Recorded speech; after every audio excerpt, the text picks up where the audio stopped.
Hello guys, ਕੀ ਹਾਲ ਚਾਲ ਹੈ? ਸਭ ਕਿਵੇਂ ਹੋ? ਵਧੀਆ ਹੋ? Good morning. ਤੁਹਾਨੂੰ ਅੱਜ ਅਸੀਂ ਵਿਖਾਣੇ ਅੱਜ ਕਿਵੇਂ ਪਿੰਡੂਆਂ ਦੀ ਸਵੇਰ ਕਿਵੇਂ ਹੁੰਦੀ ਹੈ, ਕਿਸ ਤਰ੍ਹਾਂ ਇੰਜੋਏ ਵਾਲੀ ਫਰੈਸ਼ ਮਾਰਨਿੰਗ ਹੁੰਦੀ ਹੈ। ਬਿਲਕੁਲ ਐਂਡ ਤੱਕ ਵੀਡੀਓ ਜ਼ਰੂਰ ਦੇਖਣਾ ਔਰ ਮੈਨੂੰ ਦੱਸਣਾ ਕਿ ਤੁਹਾਨੂੰ ਕਿਵੇਂ ਲੱਗਿਆ। ਹੈਲੋ ਗਾਇਜ਼, ਕੀ ਹਾਲ ਚਾਲ ਹੈ? ਸਭ ਠੀਕ ਹੋ? ਕਿਵੇਂ ਹੋ? ਵਧੀਆ ਹੋ? Good morning. ਛੱਤ ਤੇ ਸੁੱਤਾ ਹੋਇਆ ਸਾਂ, ਠੰਡੀ ਹਵਾ ਚੱਲ ਰਹੀ ਸੀ, ਬੜਾ ਮਜ਼ਾ ਆ ਰਿਹਾ ਸੀ ਸੋਨੇ ਦਾ ਨਾ। ਤੁਹਾਨੂੰ ਡੇਰਾ ਵਿਖਾਉਣਾ ਆਪਣਾ। ਮੈਂ ਸੋਚਿਆ ਆਪਣੇ ਨਾਜ਼ਰੀਨ ਨੂੰ ਦੱਸਾਂ ਸੁਬਹ ਕਿੰਨਾ ਮਜ਼ਾ ਆਉਂਦਾ ਪਿੰਡ ਵਿੱਚ ਸੌਣ ਦਾ। ਇਹ ਵੇਖੋ, ਇਹ ਨੀਚੇ ਨਾ ਬਰੇਕ ਦੇ ਦਰਖਤ ਨੇ ਔਰ ਇਹ ਛੱਤ 'ਤੇ ਆਏ ਹੋਏ ਨੇ, ਇਹਦੀਆਂ ਸ਼ਾਖਾ ਵਗੈਰਾ ਨੇ ਛੱਤ 'ਤੇ ਆਈਆਂ ਹੋਈਆਂ ਨੇ। ਇਹ ਸਾਹਮਣੇ ਸਾਰੇ ਬਾਹਰ ਲੋਕਾਂ ਦੇ ਮਵੇਸ਼ੀ ਚਰ ਰਹੇ ਨੇ ਸੁਬਹ ਹੀ। ਲੇਕਿਨ ਮੈਂ ਸੁੱਤਾ ਹੋਇਆ ਸਾਂ ਅਜੇ ਤੱਕ ਨਾ, ਸ਼ਾਮ ਤੱਕ। ਬੜਾ ਮਜ਼ਾ ਆ ਰਿਹਾ ਸੀ। ਇਹ ਦੇਖੋ ਸੂਰਜ ਦੀਆਂ ਛਾਵਾਂ ਮੇਰੇ ਚਿਹਰੇ ਦੇ ਨਾ ਫੇਸ 'ਤੇ ਪੈ ਰਹੀਆਂ ਨੇ। ਤੇ ਬਹੁਤ ਹੀ ਇੰਜੋਏ ਵਾਲਾ ਮੌਸਮ ਅੱਜ ਨਾ, ਠੰਡਾ ਠੰਡਾ ਹਵਾ ਚੱਲ ਰਹੀ ਹੈ। ਕੱਲ੍ਹ ਬਹੁਤ ਜ਼ਿਆਦਾ ਗਰਮੀ ਸੀ, ਬੜੀ ਜ਼ਿਆਦਾ, ਅਤੇ ਮੈਂ ਡਿਊਟੀ ਤੋਂ ਵੀ ਲੇਟ ਆਇਆ ਸਾਂ ਕਿਉਂਕਿ ਦਿਨ ਨੂੰ ਤਾਂ ਆਇਆ ਨਹੀਂ ਗਿਆ, ਲੇਕਿਨ ਰਾਤ ਨੂੰ ਮੈਂ ਆਇਆ ਸਾਂ ਲੇਟ ਨਾ ਥੋੜ੍ਹਾ ਜਿਹਾ। ਬੜਾ ਹੀ ਪਿਆਰਾ ਮੌਸਮ ਹੈ ਅੱਜ, ਬੜਾ ਜ਼ਬਰਦਸਤ ਕਿਸਮ ਦਾ ਮੌਸਮ ਹੈ। ਇਹ ਵੇਖੋ ਪਿੱਛੇ ਸਾਰੀ ਪੈਲੀਆਂ ਨੇ ਸਾਹਮਣੇ ਲੋਕਾਂ ਦੀਆਂ। ਉਹ ਸਾਹਮਣੇ ਇੱਕ ਔਰਤ ਨਾ ਆਪਣੇ ਬੱਕਰੀਆਂ ਲੈ ਕੇ ਜਾ ਰਹੀ ਹੈ, ਬੱਕਰੀਆਂ ਬਣੀਆਂ ਹੋਈਆਂ ਨੇ। ਇਹ ਸਾਰਾ ਸਾਹਮਣੇ ਪਿੱਛੇ ਖੇਤ ਨੇ ਮੇਰੇ ਨਾ, ਖੇਤਾਂ ਦੇ ਵਿੱਚ ਸਾਡਾ ਡੇਰਾ, ਉੱਥੇ ਸੁੱਤਾ ਆਇਆ ਸਾਂ ਮੈਂ। ਬੜਾ ਮਜ਼ਾ ਆਇਆ ਸੋਨੇ ਦਾ। ਠੰਡੀ ਹਵਾ ਚੱਲ ਰਹੀ ਸੀ, ਪੰਖਾ ਵੀ ਵੈਸੇ ਹੈ ਸੀ ਲੇਕਿਨ ਠੰਡੀ ਹਵਾ ਸੀ ਚੱਲ ਰਹੀ ਨਾ। ਬੜਾ ਇੰਜੋਏ ਵਾਲਾ ਮੌਸਮ ਸੀ। ਔਰ ਅੱਜ ਨਾ 21 ਤਾਰੀਖ ਹੋ ਗਈ ਜੂਨ ਦੀ, ਔਰ ਹਾੜ ਦੀ 7 ਤਾਰੀਖ ਹੋ ਗਈ ਹੈ। ਹਾੜ ਦੀ 15 ਤਰੀਕ ਤੋਂ ਬਾਅਦ ਨਾ ਲੋਕ ਮੁੰਜੀਆਂ ਲਗਾਉਣਾ ਸ਼ੁਰੂ ਕਰ ਦਿੰਦੇ ਨੇ। ਜਿਹੜੀ ਸਾਰੀਆਂ ਸਾਹਮਣੇ ਪਿੱਛੇ ਪੈਲੀਆਂ ਨੇ ਨਾ, ਇੱਥੇ ਸਾਰੇ ਲੋਕਾਂ ਨੇ ਮੁੰਜੀਆਂ ਲਗਾਉਣੀਆਂ ਸਟਾਰਟ ਕਰ ਦੇਣੀਆਂ ਨੇ। ਹੋਰ ਤੇ ਦੋਸਤੋ, ਹੁਣ ਮੈਂ ਜਾ ਰਿਹਾ ਆਪਣੇ ਡੇਰੇ ਤੋਂ ਘਰ ਵਾਲੀ ਸਾਈਡ 'ਤੇ। ਅਸੀਂ ਬੈਲ ਲਿਆਏ ਈਦ ਵਾਸਤੇ, ਕੁਰਬਾਨੀ ਕਰਨ ਵਾਸਤੇ ਬੈਲ ਲਿਆਏ। ਚਾਚੀ ਹੋਰੀ ਇਹਨਾਂ ਨੂੰ ਨਲਾ ਰਹੇ ਨੇ।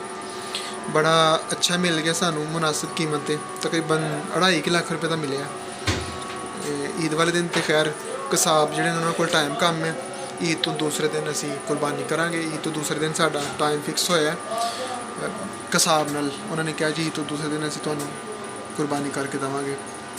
ਬੜਾ ਪਿਆਰਾ ਬੈਲ ਹੈ, ਵੇਖੋ ਕਿੰਨਾ ਖੂਬਸੂਰਤ ਜਾਨਵਰ ਪਾਲਿਆ ਹੋਇਆ ਕਿਸੇ ਨੇ, ਬੜਾ ਹੀ ਜ਼ਬਰਦਸਤ। ਇਹ ਵੀ ਜਿਹੜੇ ਪਿੰਡਾਂ ਦੇ ਕਿਸਾਨ ਹੁੰਦੇ ਨੇ, ਉਹਨਾਂ ਦੀ ਬੜੀ ਜ਼ਿਆਦਾ ਮਿਹਨਤ ਹੁੰਦੀ ਹੈ ਇਹਦੇ ਵਿੱਚ। ਸਾਲ ਵਾਸਤੇ ਉਹ ਬੈਲ ਜਿਹੜੇ ਨੇ ਉਹਨਾਂ ਨੂੰ ਪਾਲਦੇ ਨੇ, ਬੜੀ ਜ਼ਿਆਦਾ ਸੇਵਾ ਕਰਦੇ ਨੇ, ਔਰ ਸਾਲ ਤੋਂ ਬਾਅਦ ਕੁਛ ਉਹਨਾਂ ਨੂੰ ਪ੍ਰੋਫਿਟ ਮਿਲਦਾ ਹੈ, ਜਿਹੜਾ ਕਿ ਜ਼ਿਆਦਾਤਰ ਸੇਵਾ 'ਤੇ ਲੱਗਿਆ ਹੁੰਦਾ ਹੈ। ਔਰ ਉਸੇ ਪ੍ਰੋਫਿਟ ਦੇ ਉਹ ਬੈਲ ਲੈ ਕੇ ਦੁਬਾਰਾ ਉਹਨੂੰ ਨਵੇਂ ਬੈਲ ਲੈ ਲੈਂਦੇ ਨੇ, ਛੋਟੇ ਬੱਚੇ ਉਹਨਾਂ ਨੂੰ ਪਾਲਦੇ ਨੇ। ਇਹੀ ਕਿਸਾਨਾਂ ਦਾ ਜਿਹੜਾ ਹੈ ਉਹ ਜ਼ਰੀਆ ਰੋਜ਼ਗਾਰ ਹੁੰਦਾ ਹੈ, ਜ਼ਰੀਆ ਆਮਦਨ, ਸੋਰਸ ਆਫ ਇਨਕਮ ਹੁੰਦਾ ਹੈ। ਜੀ ਗਾਇਜ਼, ਹੁਣ ਗੁਸਲ ਕਰ ਲਿਆ, ਹੁਣ ਜਾਵਾਂਗੇ ਅਸੀਂ ਆਪਣੇ ਘਰ। ਠੀਕ ਹੈ ਜੀ, ਡੇਰੇ ਤੋਂ ਘਰ ਦੀ ਤਰਫ ਜਾਵਾਂਗੇ, ਮੋਟਰਸਾਈਕਲ ਬਾਹਰ ਕੱਢ ਲਈਏ, ਫਿਰ ਅਸੀਂ ਕਰਾਂਗੇ ਨਾਸ਼ਤਾ ਔਰ ਆਪਣੀ ਡਿਊਟੀ 'ਤੇ ਨਿਕਲ ਜਾਵਾਂਗੇ। ਠੀਕ ਹੈ ਜੀ। ਇਹ ਵੇਖੋ ਪਿੰਡਾਂ ਦੇ ਰਸਤੇ ਕੱਚੇ ਲੇਕਿਨ ਕਿੰਨੇ ਪਿਆਰੇ ਨੇ, ਕਿੰਨੇ ਅੱਛੇ ਜ਼ਬਰਦਸਤ ਨੇ। ਖੇਤ ਨੇ ਸਾਰੇ ਇਰਦ ਗਿਰਦ, ਬਾਹਰ ਨਿਕਲੋ ਸਾਰੇ ਖੇਤ ਹੀ ਨੇ ਬਸ। ਸਬਜ਼ਾ ਬਹੁਤ ਜ਼ਿਆਦਾ, ਕਿੰਨਾ ਜ਼ਬਰਦਸਤ ਸਬਜ਼ਾ ਹੈ ਵੇਖੋ। ਹੁਣ ਅਸੀਂ ਨਿਕਲਾਂਗੇ ਅਤੇ ਫਿਰ ਨਾਸ਼ਤਾ ਕਰਕੇ ਕੱਪੜੇ ਚੇਂਜ ਕਰਕੇ ਨਿਕਲ ਜਾਵਾਂਗੇ। ਹੈਲੋ ਗਾਇਜ਼, ਅਸੀਂ ਆਪਣੇ ਘਰ ਆ ਗਏ, ਹੁਣ ਨਾਸ਼ਤਾ ਕਰਾਂਗੇ। ਇਹ ਦੇਖੋ ਕਿੰਨਾ ਜ਼ਬਰਦਸਤ ਨਾਸ਼ਤਾ ਬਣਾਇਆ, ਬੇਬੇ ਨੇ ਬਣਾਇਆ, ਅੰਮੀ ਨੇ। ਔਰ ਦਹੀਂ ਹੁੰਦਾ ਨਾਸ਼ਤੇ ਵਿੱਚ, ਕੀਮਾ ਹੁੰਦਾ, ਗੋਸ਼ਤ ਹੁੰਦਾ, ਸ਼ੱਕਰ ਹੁੰਦੀ ਹੈ, ਦੇਸੀ ਨਾਸ਼ਤਾ ਇਹ ਚੀਜ਼ ਹੁੰਦੀ ਹੈ। ਬੋਰ ਹੀ ਬੈਠੇ ਹੋਏ ਨੇ। ਵੇਖੋ ਤੁਸੀਂ ਘਰ ਪਿੰਡ ਦੇ ਕਿਵੇਂ ਹੁੰਦੇ ਨੇ, ਸੁੱਤੇ ਹੋਏ ਸਨ ਸਾਰੇ ਇੱਥੇ ਬਾਹਰ ਹਾਲ ਵਿੱਚ ਨਾ। ਇਹ ਵੇਖੋ ਬੋਰੀ ਚਾਹ ਪੀ ਰਹੇ ਨਾਸ਼ਤਾ ਕਰਕੇ। ਹੁਣ ਅਸੀਂ ਨਾਸ਼ਤਾ ਕਰਾਂਗੇ ਔਰ ਨਿਕਲ ਜਾਵਾਂਗੇ ਕੱਪੜੇ ਪਹਿਨ ਕੇ, ਅਤੇ ਡਿਊਟੀ 'ਤੇ ਨਿਕਲ ਜਾਵਾਂਗੇ। ਹੈਲੋ ਗਾਇਜ਼, ਸੋ ਮੈਂ ਰੈਡੀ ਹੋ ਗਿਆ, ਬਿਲਕੁਲ ਫਰੈਸ਼ ਮਾਰਨਿੰਗ ਤੋਂ ਬਾਅਦ। ਇੰਜੋਏ ਕੀਤਾ, ਬੜਾ ਜ਼ਿਆਦਾ ਸੈਰ ਕੀਤੀ ਹੈ, ਨਾਸ਼ਤਾ ਕੀਤਾ ਹੈ, ਔਰ ਡੇਰੇ ਤੋਂ ਘਰ ਆਇਆ। ਹੁਣ ਕੱਪੜੇ ਪਹਿਨੇ ਨੇ। ਇਹ ਵੇਖੋ ਤੁਸੀਂ ਕਿੰਨਾ ਪਿਆਰਾ ਡਰੈਸ ਪਾਇਆ ਮੈਂ, ਇਹ ਵੇਖੋ ਚੈੱਕ ਕਰੋ ਤੁਸੀਂ। ਹੁਣ ਮੈਂ ਨਿਕਲਣਾ ਆਪਣੀ ਡਿਊਟੀ 'ਤੇ। ਠੀਕ ਹੈ ਜੀ।